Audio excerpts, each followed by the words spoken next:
Bro, this funny report asked this question. When will we stop funding wars? Then immediately jump to, so how do you shoot yourself in the chest and hang yourself from a tree? Bro skipped foreign policy and went full conspiracy buffet. Watch this madness unfold. So I do admire these moves by the current president, I'll be honest. However, as of today, we are still funding both Israel's and Ukraine's wars. So can Americans expect to finally be done financing foreign wars at some point? Do you consider that one of the president's goals? Well, I think I can summarize the president's foreign policy agenda with two words: America first. And that means putting the American people and the American taxpayer first.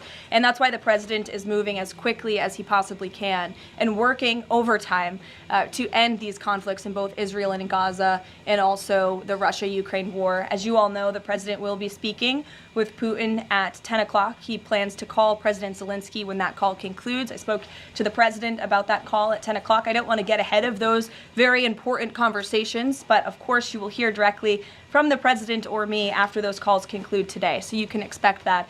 As for Israel and Gaza, the president continues to not only himself but his national security team engage in talks on both sides of this conflict. The president made it very clear to Hamas that he wanted to see all hostages released. And last week, when we were flying out of town, there was great news on that front with the return of Eden Alexander, who is the last remaining hostage in Gaza. So to answer your question, the president is always thinking about the American people, the American taxpayer first. He wants these conflicts to end, not just to save money, but most importantly, to save lives. Thank you. And my only other question for you is, so over the weekend, President Trump posted Truth Social a video highlighting what most people call the Clinton body count, which is the strange number of suicides that seem to happen in Clinton circles. I have a headline here from the Washington Post that said, Trump peddles false conspiracy theories tying the Clintons to several deaths.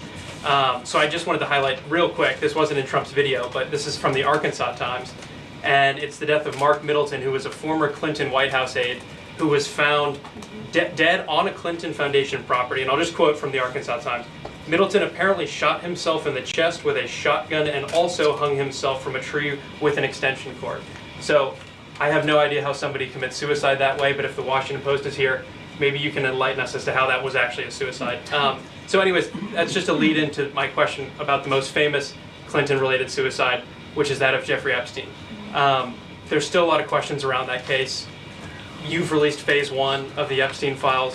What was missing from that is any connection to his ties to intelligence agencies, and that's really the whole story, that not just trafficking young girls, but doing it on behalf of intelligence agencies, and even potentially as part of a blackmail ring with potential ties to the Israeli government. So for phase 2, when can we expect it? Will it have information pertaining to those aspects of the Epstein case? I know the Attorney General has committed to releasing those files. I would defer you to the Department of Justice on her timeline, but when she has made a promise in the past, she has kept it, and I'm certain that she will in this case as well.